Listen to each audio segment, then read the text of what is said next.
ప్రభునందు ప్రియ ఆత్మీయ విశ్వాసులారా, దేవుని తలంపులు మన తలంపుల వంటివి కావు.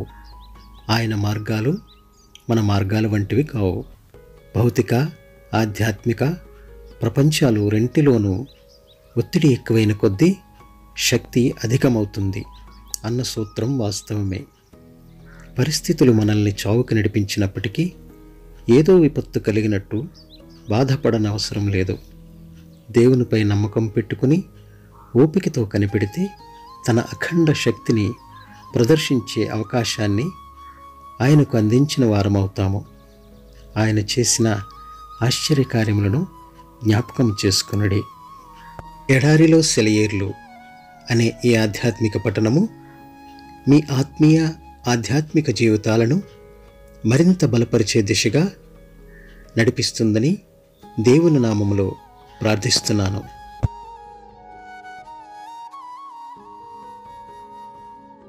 దేవుడు ఆ పట్టణములో నున్నాడు, దానికి చలనము లేదు. అరుణోదయమున దేవుడు దానికి సహాయము చేయుచున్నాడు. కీర్తనలు 46వ అధ్యాయము 5వ వచనము. దానికి చలనము లేదు. ఎంత ధన్యకరమైన మాట! ఈ లోకపు ఒడిదుడుకులన్నిటికీ అంత తేలికగా చలించిపోయే మనం మన ప్రశాంతతను ఏదీ భంగం చేయలేని స్థితికి చేరుకోగలమా? అవును, ఇది సంభవమే. ఈ సంగతి అపోస్తలుడైన పౌలుకి తెలుసు. యెరూషలేముకు వెళ్ళబోతున్నప్పుడు అక్కడ తన కోసం బంధకములు, శ్రమలు కాచుకుని ఉన్నాయని తెలిసినా ఈ విషయాలేమీ నన్ను కదిలించు అంటూ ధైర్యంగా చెప్పగలిగాడు. పౌలు జీవితంలోనూ అనుభవంలోనూ గతించిపోదగిన బలహీనతలన్నీ గతించిపోయినాయి. ఇక అతడు జీవితాన్ని కానీ జీవితాశలను కానీ ప్రియంగా ఎంచుకోవడం లేదు. దేవుడు తన జీవితాల్లో చేయదలుచుకున్న దాన్ని చేయనిస్తే మనం కూడా అలాంటి స్థితికి చేరుకోగలం. అప్పుడు చికాకు పరిచే చిన్న చిన్న అవరోధాలు కానీ, బాధ పెట్టే బరువైన శ్రమలు కానీ మన ఊహకందని ప్రశాంతతకు భంగం కలిగించలేవు. దేవుని మీద ఆనుకోవడం నేర్చుకున్న వాళ్ళకి బహుమానం ఇదే. జయించేవాడిని నా దేవుని మందిరంలో మూలస్తంభంగా చేస్తాను. అతన్ని అక్కడ నుంచి కదిలించడం ఎవరికీ సాధ్యం కాదు.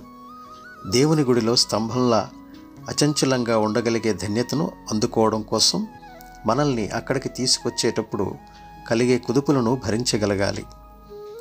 దేవుడు ఒక రాజ్యంలో లేక నగరంలో ఉంటే అది సీయోను పర్వతంలాగా స్థిరంగా ఉంటుంది.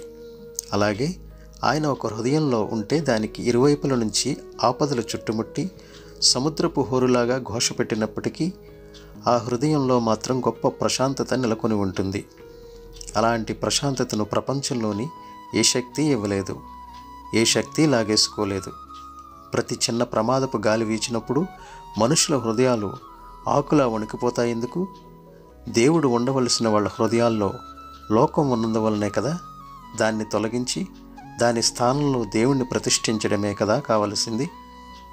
ప్రభువులో విశ్వాసం ఉంచేవాళ్ళు సియోను పర్వతంలాగా కదలక స్థిరులై ఉంటారు. మనల్ని బలపరిచే పాతకాలపు పద్యం ఒకటి ఉంది. నమ్మికతో దేవుణ్ణి ఆశ్రయించే వాళ్ళు సియోను శిఖరంలా నిలబడతారు నిండుగా. అది తొణకదు, బెణకదు, గడగడ వణకదు. ఇనుములా ఉక్కులా నిలిచే ఉంటుంది మొండిగా.